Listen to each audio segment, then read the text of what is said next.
Hidupku tanpamu tak terkira, kasih-Mu padaku dan mulutku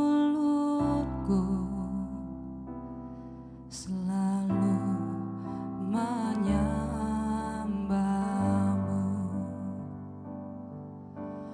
Gunung bersorai,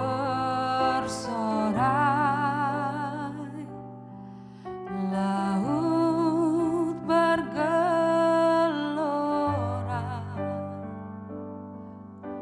lutut bertelut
Warga kerajaan berbicara tentang healing the land sebenarnya tidak bisa terlepas dari yang namanya pemulihan hati.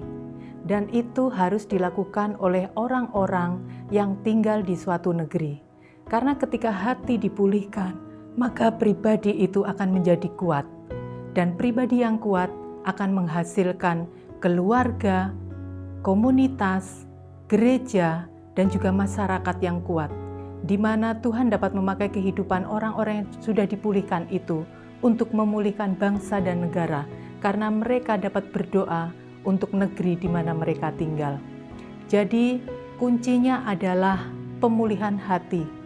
Karena begitu banyak masalah konflik yang terjadi, itu karena hati yang belum pulih.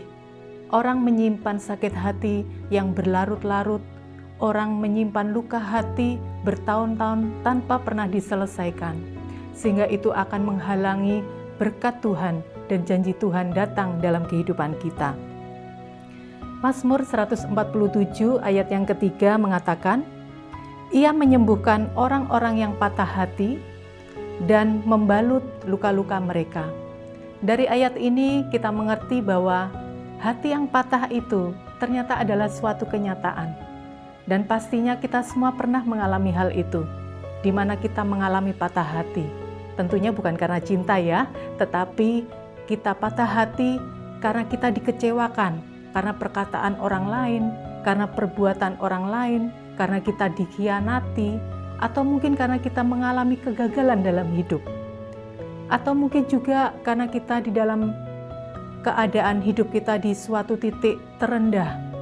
Kita sudah berkata, Tuhan, aku nggak sanggup dengan hidup ini. Aku nggak bisa lagi menghadapi orang-orang di sekitarku. Tapi kemudian kita berusaha untuk bangkit, tetapi nyatanya kita masih merasa capek, kita masih merasa lelah atas hidup ini. Itu adalah gambaran di mana orang sedang mengalami yang namanya patah hati. Dan yang pasti, kita semua mengalami itu, tetapi kita harus tahu bahwa ada pribadi yang sanggup memulihkan hati yang sedang patah, yang sedang hancur, yang sedang remuk. Siapakah yang bisa memulihkan hati yang patah?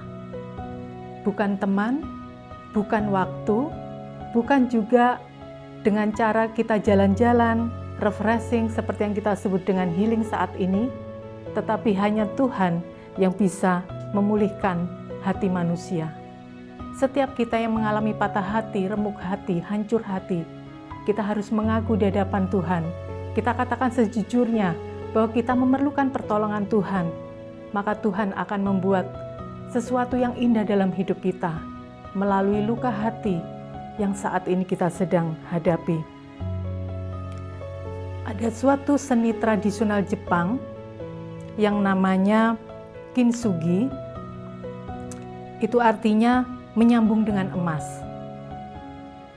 Kintsugi ini untuk memperbaiki barang pecah dengan memakai lem atau bubuk emas. Jadi di Jepang itu jika ada barang yang mahal, gelas, piring, mangkok, jika pecah itu tidak perlu dibuang. Tetapi itu akan disentuh dengan seni kintsugi ini sehingga menjadi suatu karya yang lebih indah dan nilainya lebih mahal daripada aslinya. Dari kintsugi ini kita bisa belajar bahwa retakan itu tidak perlu ditutupi, tidak perlu disembunyikan. Justru ketika barang itu mengalami sentuhan seni kintsugi ini, maka dia akan menjadi bernilai karena ada retakan yang ditonjolkan dengan menggunakan emas itu. Emas itu adalah gambaran karya Roh Kudus dalam hidup kita. Gambaran pekerjaan Tuhan yang akan dilakukan dalam hidup kita. Sehingga kalau kita mengalami retak hati, kita tidak perlu minder, kita tidak perlu kecewa, kita tidak perlu sakit hati, tidak perlu berkecil hati, tetapi mari bawa kehancuran hati kita. Hati yang patah itu kita bawa kepada Tuhan, maka Tuhan sanggup melakukannya. Dia akan membuat seni kintsugi itu juga di dalam hidup kita. Tanpa kita menyembunyikan retakan itu, tanpa kita menutupi luka itu, tetapi Tuhan akan berkarya dari luka itu Tuhan akan membuat suatu kesaksian yang indah dalam hidup kita. Seperti yang tertulis dalam 1 Tawarikh 7 ayat 14, di sana dikatakan, Dia adalah Allah yang memulihkan. Luka kita tidak perlu dihapus oleh Tuhan, tetapi dijadikan kesaksian yang indah. Pagi hari ini, mari saya ajak kita semua untuk cek hidup kita, pemulihan apa yang sedang kita perlukan di dalam hidup kita. Mungkin ada yang memerlukan pemulihan secara ekonomi, keuangan, karena pekerjaan yang stuck, atau karena pelayanan yang tidak berkembang. Mungkin kita perlu pemulihan karena keluarga yang tidak harmonis. Kita perlu pemulihan karena kita menemui kegagalan dalam hidup kita, hati kita yang penuh luka. Jangan pernah menyerah, datang kepada Tuhan, akui semuanya, dan minta Tuhan mengerjakan sesuatu yang indah dalam hidup kita. Mari kita berdoa. Kami bersyukur buat pagi hari ini Tuhan. Terima kasih untuk semangat dan kesehatan yang baru yang Tuhan berikan dalam hidup kami. Kami bawa segala masalah kami hari ini kepadamu. Kiranya Tuhan yang akan turun tangan bagi setiap tantangan-tantangan dalam hidup kami. Biarlah Tuhan yang akan mengerjakannya dalam hidup kami Tuhan. Buat hati kami Tuhan seperti hati-Mu, hati yang penuh kasih, hati yang dengan rendah hati, kami murah hati, kami boleh senantiasa melihat kebaikan-Mu di dalam hidup kami. Berkati apa yang kami lakukan sepanjang hari ini Tuhan. Berkati keluarga kami, berkati pekerjaan kami, berkati pelayanan kami. Semuanya kami serahkan ke dalam tangan-Mu, dan biarlah nama-Mu dipermuliakan atas hidup kami. Di dalam nama Tuhan Yesus kami berdoa dan mengucap syukur. Haleluya. Amin. Selamat mengalami pemulihan dari Tuhan.